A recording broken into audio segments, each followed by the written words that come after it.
Mike Agarbo is here. I could see a good band thing going. Yeah. No? Okay. All right. Well, let's talk about something you are very good at, and that is technology, and specifically about, we hear all these stories about like the RCMP being hacked and other companies being hacked, and we don't think about, just our common homes can be hacked, and that's a scary thought. Let's begin with our cars first. That is a kind of scary thing. This comes off the heels of an article in Wired magazine where some guys actually hacked into a Jeep, a Chrysler Jeep, and took over the controls of this vehicle. Everything from the air conditioning, the radio, but also accessing the transmission, being able to cut the engine, and even the brakes, which freaks me out. No kidding. So how do you do that? Like how are people able to do that, and why aren't protocols in place to prevent something like this? Well, I think it's a big wake-up call for a lot of the car manufacturers. Yeah. They're in a race right now to make more connected cars, actually having internet connectivity into the cars.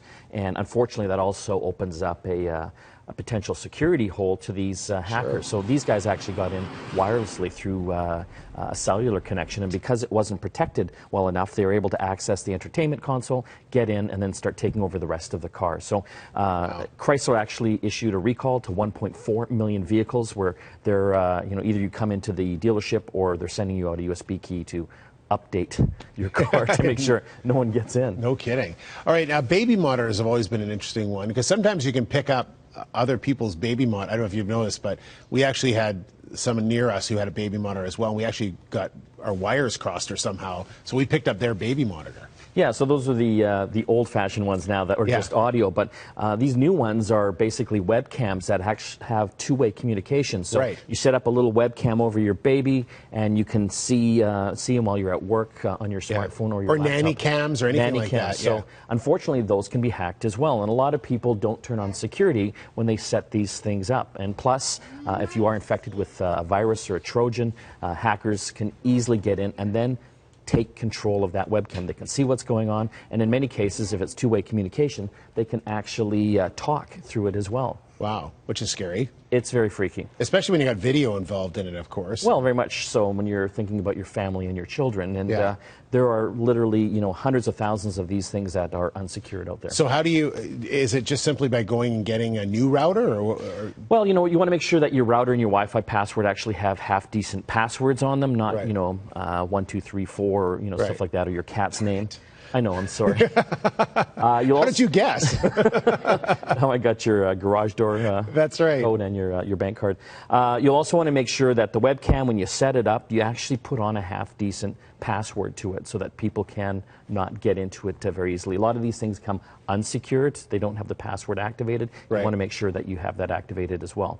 Okay. And to take it another step forward, you can also turn off the remote access capability. If you don't want to access that, turn that off, and that'll make it a lot more secure. Is that the same thing with laptops? I know a lot of people, I put tape over the camera. Yes. That's important too? Yeah, I think that's a great idea. If you're not using it, you can get little things that have like a little shade over your webcam, but tape works actually quite well. Yeah, it's good. As well. I needed something to figure out what to do with that Scotch tape, so there you go.